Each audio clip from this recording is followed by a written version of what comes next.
Newcastle United are a mid-table Premier League team. They haven't played in the Champions League for more than 15 years, yet the club's fans are starting to dream about conquering Europe. Why? Because Newcastle are about to become one of the richest clubs on the planet. As their 300 million Saudi takeover nears completion, we ask the question on everybody's lips: are Newcastle about to take over world football? Current owner Mike Ashley bought Newcastle in 2007. He was so desperate to fit in that he used to watch games in a Newcastle shirt with a pint of beer in his hand. Can you imagine Sheikh Mansour doing that at Man City? But Newcastle fans weren't fooled. Ashley tried to do everything on the cheap. He disrespected club legends Kevin Keegan and Alan Shearer. Newcastle were relegated twice on his watch. Now, after 13 painful years, Ashley is about to sell the club, and not just to anybody. The Public Investment Fund of Saudi Arabia has total estimated assets of $255 billion. They make Roman Abramovich look poor. But if Newcastle want to take over world football, they'll have to be patient. At the moment, they're a mid-table team at best.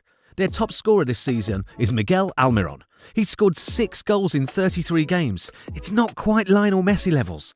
But Newcastle have some things in their favour. They have a large loyal fan base. Even in the Championship, they regularly attracted more than 50,000 people to St James's Park. Newcastle are a huge club historically. Their prospective new owners are starting from a higher base than Manchester City's were back in 2008. It's not hard to imagine a newly rich Newcastle dominating the world game. The season before Sheikh Mansour's takeover, City finished 9th in the Premier League. They had also spent time in the Championship over the previous decade, and they were even relegated to League One. City are now one of Europe's biggest clubs, 12 years after the takeover. They've won 4 Premier League titles, and they were favourites to win the Champions League this year before the season was suspended. Newcastle could ultimately have similar success as they attempt to conquer world football.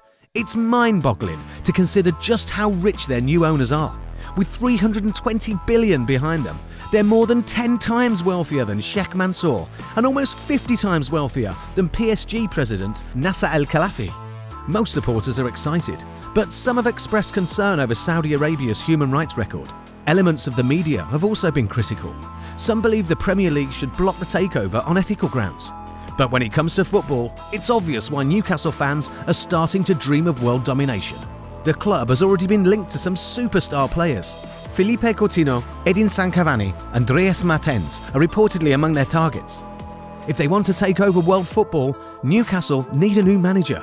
Can you really imagine Steve Bruce trying to tell Coutinho how to take free kicks? Mauricio Pochettino is supposedly the man they're chasing. Max Allegri is also out of work. Either coach would be an exciting appointment. Newcastle shouldn't expect to win the Champions League within 2 years though. Their new Saudi owners should take a long-term approach. In Man City's first season under Sheikh Mansour, they finished 10th in the Premier League. It took until their 3rd campaign before the club reached the top 4. Newcastle won't be able to attract the world's best players straight away. Kylian Mbappe, Erling Haaland and Jadon Sancho won't consider St James's Park until the club have established themselves in the Champions League. Newcastle will probably look closely at the City example. They targeted players on the way up who weren't yet global superstars. Sergio Aguero was 23 when he moved to the Etihad. David Silva was 24. Newcastle might try and do the same. Coutinho, Cavani and Mertens would all be exciting signings, but rumoured targets such as Dayot Upamecano and Moussa Dembele are younger and have their peak years ahead of them. If they get their recruitment right, Newcastle will soon be challenging for major trophies. With such incredible wealth behind them, it's only a matter of time before that happens. The Saudis are so rich they can afford to make mistakes. But there's still one obstacle in their path. It's time to address the elephant in the room. Financial fair play. You've probably heard of it by now. It's the set of rules that Man City fell afoul of earlier this year. City have been banned from European competition for 2 years for breaking them. We won't bore you with all the minute details of the relegations, but essentially the rules state that clubs can only spend what they earn. If Newcastle want to compete in the Champions League, they'll have to abide by them. That means there are some restrictions on the Saudis that Sheikh Mansour didn't have to endure when he first arrived at City. Newcastle won't be able to immediately spend $1 billion on transfers. They'll have to be patient in their ambition to conquer world football, but that doesn't mean they won't eventually do it. It will be a long time before Newcastle are as popular and well known around the world as Real Madrid, Barcelona, Liverpool or Manchester United.